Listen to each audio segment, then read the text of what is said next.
Congratulations on your win. Pretty dominating performance from start to finish. How did you feel about your work in there tonight?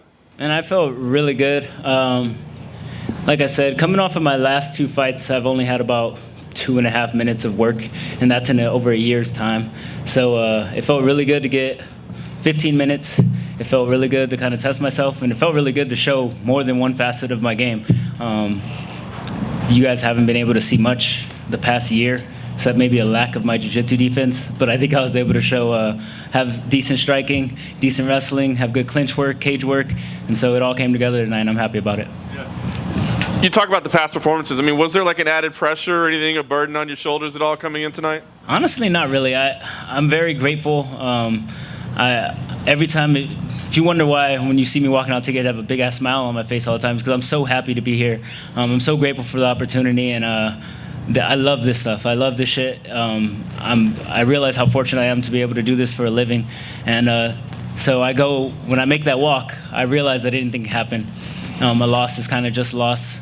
Don't get me wrong, I hate losing, but like it's not the end of the world. And since I've had that perspective 3 or 4 years in MMA now, like my performances have kind of come together. Not my last two, obviously, but like just it's healthy for me more mentally too. So I realize this is something I get to do. It's a pleasure, and I try to go out there and enjoy it every single time, no matter the outcome. Like you said, great performance from start to finish. Did 135 pounds have anything to do with it?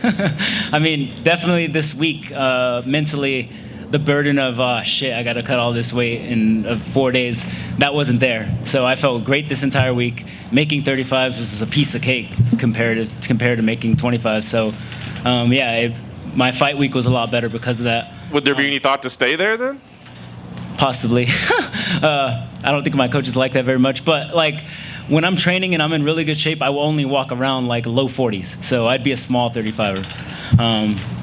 Like, how do I feel? And I feel great, and I'm happy, but like, I do think I would be on the smaller end. So unless I put on some weight and walked around maybe like mid 50s or lower 50s and then cut to 35, I'd be open to that. Nice. And you had the call out ready to go. So why is that the right fight for you next?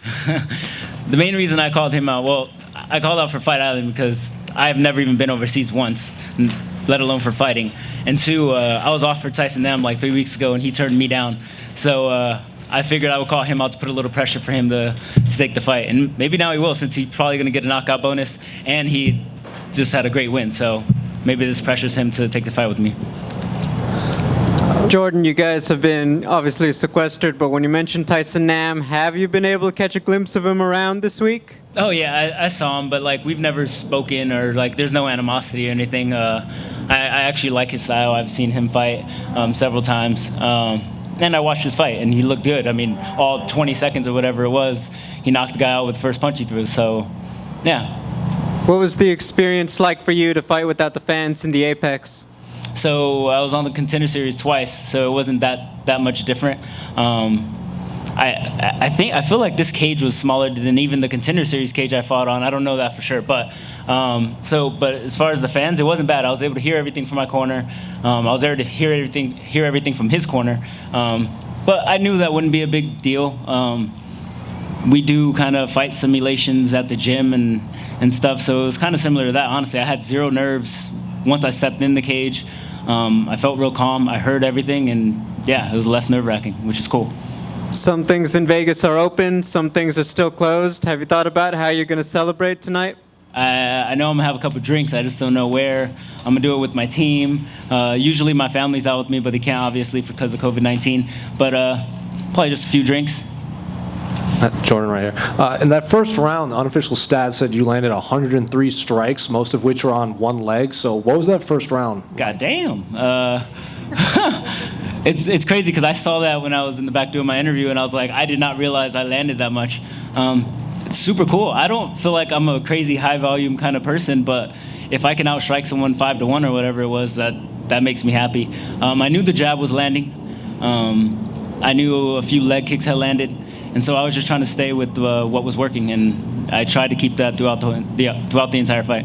To go off that, I think you landed 68 total significant strikes from distance. So was relying on the jab something you knew coming in would be open? So I generally have a decent jab, like in the gym and against most of my opponents, but I'm also long for for my size. I think I had a 4.5 or 5-inch reach advantage over him. So I knew just flash a jab. My corner was yelling flash a jab. And I do that already a lot anyway.